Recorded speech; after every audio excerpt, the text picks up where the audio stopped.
Mais d'abord, je le disais d'emblée, ce qui inquiète, c'est la montée du variant Delta, ici au Québec comme partout ailleurs. Et discutons-en immédiatement avec quelqu'un que vous connaissez bien, le docteur François Marquis, qui est avec nous, chef des soins intensifs à l'hôpital Maisonneuve-Rosemont. Bonjour à vous, docteur Marquis. Bonjour. Bon, la rentrée n'est pas encore commencée, l'été n'est pas encore terminé non plus, mais sur le terrain, on voit que les cas augmentent. Là, quel est le portrait aujourd'hui des hospitalisations avec la hausse des cas?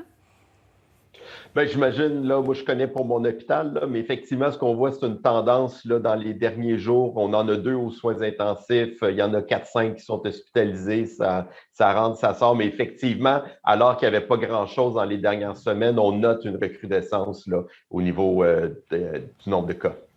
Bon, dites-moi, docteur Marquis, le statut des gens hospitalisés, là, je regardais au cours de la dernière heure les dernières données de Québec.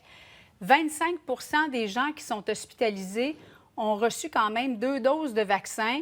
25 également des gens hospitalisés ont reçu 1 dose. Et il y a 50 des gens qui se retrouvent à l'hôpital après avoir contracté la COVID qui n'ont pas été vaccinés du tout.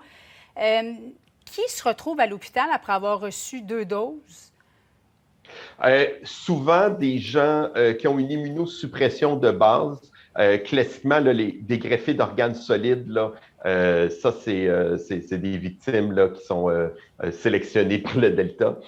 Sinon, il ne faut pas oublier là, que le vaccin, son efficacité, c'est à prévenir la maladie sévère et le décès. Donc, je ne sais pas, là, moi, peut-être que j'étais prévu pour mourir du COVID, j'attrape le Delta, le vaccin me protège, je vais être hospitalisé, mais je ne vais pas mourir. J'étais supposé mourir, mais le vaccin va m'empêcher de mourir. Donc, il ne faut surtout pas dire « Oh mon Dieu, c'est un échec de vaccination ». Le seul véritable échec de vaccination, ce sera un patient qui décède de la COVID après avoir eu ses 2 doses et 2 semaines après. Tout le reste, on ne le sait pas. Ça peut être des gens là, qui vont avoir des maladies beaucoup plus légères que ce qu'il y aurait eu sans avoir le vaccin. Malheureusement, et vous l'avez bien mentionné, une grande proportion de gens avec une vaccination insuffisante ou pas vaccinés. Et je pense que c'est là-dessus qu'il faut mettre un maximum d'énergie. Les doses sont disponibles. On devrait tout faire pour augmenter le nombre de vaccinés. Est-ce que ça pourrait être aussi des gens plus âgés qui ont reçu leurs 2 doses il y a de ça 3, 4 mois, mois de mars même?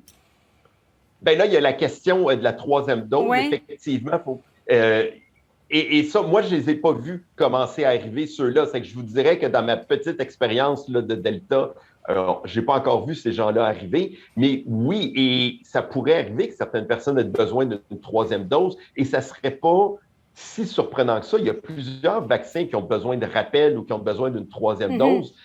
On apprend à connaître le vaccin, son efficacité et surtout l'efficacité des anticorps là, que les gens génèrent là, suite à la maladie. Mais je le rappelle, l'essentiel, c'est surtout s'assurer que tout le monde a 2 doses de vaccin.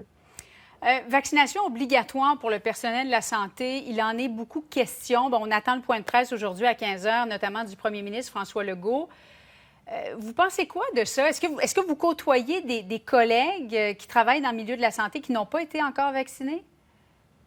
Chez les médecins dans mon hôpital, je dois dire qu'à peu près tout le monde, tous les médecins sont vaccinés, sauf ceux qui ont une véritable raison médicale qui les empêcherait de se faire vacciner. C'est plus dans les autres corps de métier là, où à certains moments, là, ça fait un peu défaut. Je pense qu'il faut essayer de les encourager fort à aller se faire vacciner. C'est la chose qui est importante. On travaille avec des gens qui sont extrêmement vulnérables, qui sont les gens qu'on veut protéger.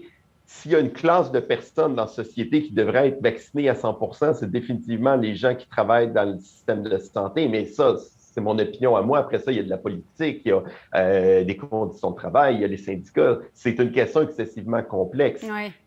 Mais d'un point de vue médical, plus les gens sont vaccinés, mieux c'est. Oui, parce qu'il y en a qui voient même une incohérence. Comment est-ce qu'on peut travailler dans le milieu de la santé et ne pas avoir été vacciné? Est-ce que vous, par exemple, vous seriez, mais là, c'est vraiment personnel, là, mais est-ce que vous seriez en faveur de l'obligation de la vaccination au sein du personnel de la santé? Mon opinion personnelle, c'est que la vaccination devrait être obligatoire pour tous les citoyens. Donc, ça inclut tout le monde, mais si on doit commencer par un corps, si ça doit commencer par un corps de métier, ça devrait être ce qui a rapport aux soins de santé et ensuite tous les gens qui travaillent dans le public. quant à moi, une fois qu'on a vacciné 100% du système de santé, les prochains, ça devrait être l'industrie de la restauration, ça devrait être l'industrie du tourisme, les gens qui travaillent dans les écoles, dans les lieux publics, et tranquillement, on passe tout le monde comme ça. Mais ça c'est moi. Comment vous entrevoyez la suite des choses, Dr Marquis, avec la rentrée Bien, qui s'en vient? De deux façons. Ou on fait un gros effort et on réussit à contrôler ce delta, puis on se félicite en se disant, OK, cette fois-ci, on n'a pas échappé à la balle. Ou on ne réagit pas assez vite, on fait des mauvais choix collectifs, puis on se replonge là, dans le même type de vague qu'on a eu là, pour la deuxième et la troisième vague. Ce que je pense que tout le monde veut éviter, puis qu'on devrait massivement travailler à empêcher, surtout qu'on les a, les solutions sont à la portée de tout le monde, c'est 2 doses de vaccin. Oui, on est à 73 là, et des poussières aujourd'hui de Québécois qui ont reçu 2 doses. On visait au départ 75 mais on se rend compte que ça va en prendre davantage là, de 2 doses. Probablement autour plus de 90. Ouais. C'est pas mal ça les chiffres qu'on entend.